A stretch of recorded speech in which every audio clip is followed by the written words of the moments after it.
Times Kannada ಚಾನಲ್ಗೆ ಸ್ವಾಗತ ಸುಸ್ವಾಗತ. ಸಬ್ಸ್ಕ್ರೈಬ್ ಮಾಡಿ, ಲೈಕ್ ಮಾಡಿ ಫ್ರೆಂಡ್ಸ್ ಪ್ಲೀಸ್. ಪಾಕಿಸ್ತಾನವು ಸತತ 15 ಬಾರಿ ರಾತ್ರಿ ಮಾತ್ರ ಪ್ಲೀಸ್ ಸಬ್ಸ್ಕ್ರೈಬ್ ಮಾಡಿ ಫ್ರೆಂಡ್ಸ್ ಪ್ಲೀಸ್. ನಿಯಮಗಳನ್ನು ಉಲ್ಲಂಘನ ಮಾಡಿದ ಪಾಕ್ ಸೈನಿಕರು ಇಂಡಿಯನ್ ಸೇನಾಧಿಕಾರಿಗಳಿಗೆ ತಲೆ ಕೆಟ್ಟು ಯಾಕೆ ಈ ತರ ಕಳ್ಳು ಮಿಲಿಟರಿ ಆಟ ಆಡ್ತಿದ್ದೀರಾ ಅಂತ ಪಾಕ್ ಸೇನಾಧಿಕಾರಿಗಳಿಗೆ ವಿಚಾರಿಸಿದಾಗ ಪಾಕ್ ಸೇನಾಧಿಕಾರಿಗಳು, ಸಾಹೇಬ್ರೆ, ನಿಮ್ಮ ಮೋದಿ ಯುದ್ಧ ಮಾಡ್ತೀನಿ ಅಂತ ಹೇಳಿ 25 ದಿನ ಆಯ್ತು. ನಾವು ಬೀಜ ಬಾಯಿಗೆ ಬರೆಸ್ಕೊಂಡು ಪ್ರತಿದಿನ ಸಾಯ್ತಾ ಇದ್ದೀವಿ. ಯುದ್ಧ ಮಾಡಿದ್ರೆ ಒಂದೇ ಸಾರಿ ಯುದ್ಧ ಮಾಡಿ ನಮ್ಮನ್ನ ಹೊಡೆದಾಕ್ಬಿಡಿ. ಅದು ಬಿಟ್ಟು ಒಂದಿನ ಟ್ಯಾಂಕರ್ ತೊಗೊಂಬಂದು ನಿಲ್ಲಿಸ್ತೀರಾ, ಇನ್ನೊಂದಿನ ತೋಪ್ ತೊಗೊಂಬಂದು ನಮಗ ಕೆಮ್ಮಕ ಮಾಡಿ ಇಡ್ತೀರಾ. ಹೀಗಾದ್ರೆ ಹೇಗೆ?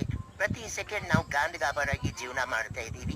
ತಲೆ ಮೇಲೆ ಯಾವುದೋ ಒಂದು ಪ್ಯಾಸೆಂಜರ್ ವಿಮಾನ ಹೋದ್ರು ಯುದ್ಧದ ವಿಮಾನ ಅನ್ಕೊಂಡು ಚಡ್ಡಿಯಲ್ಲಿ ಅನ್ಕೋತಾ ಇದ್ದೀವಿ. ಪ್ರತಿದಿನ ಹೆದರಿ ನಿದ್ದೆ ಮಾಡದೆ ಒಂದು ಹರಿಸಿ ದುಃಖನ ಹಂಚ್ಕೋತಾ ಇದ್ದೀವಿ ಎಂದು ಉತ್ತರಿಸಿದ್ದಾರೆ. ಕುಂಭಮೇಳದಲ್ಲಿ ಕೈ ಎತ್ತಿ ಹಿಡಿದ ಸನ್ಯಾಸಿ, ಅದೇ ಹಣದಿಂದ ಮಹೀಂದ್ರ ಸ್ಕಾರ್ಪಿಯೋ ಕಾರ್ ಖರೀದಿ ಮಾಡಿದ ಹ್ಯಾಂಡ್ಸಪ್ ಬಾಬಾ. ಇದನ್ನು ನೋಡಿದ ಭಕ್ತರು ತಮ್ಮ ತಮ್ಮ 3 ಕೈಗಳನ್ನು ಎಬ್ಬಿಸಿ ನಮಸ್ಕರಿಸಿದ್ದಾರೆ.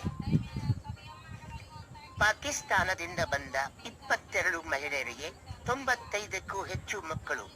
ಇದಕ್ಕೆ ನಾಯಿಗಳು ಮರಿ ಹಾಕ್ತವೆ, ಹಂದಿಗಳು ಮರಿ ಹಾಕ್ತವೆ. ಇವರುಗಳು ಹಾಕಿದರೆ ತಪ್ಪೇನು ಎಂದು ಮುಖ್ಯಮಂತ್ರಿಯವರು ಪ್ರಶ್ನಿಸಿದರು. ಸಬ್ಸ್ಕ್ರೈಬ್ ಮಾಡಿ, ಲೈಕ್ ಮಾಡಿ ಫ್ರೆಂಡ್ಸ್ ಪ್ಲೀಸ್. ಚಾನಲ್ ಅನ್ನು ಸಬ್ಸ್ಕ್ರೈಬ್ ಮಾಡಿ. ನಗನಗ್ತಾ ಇರಿ.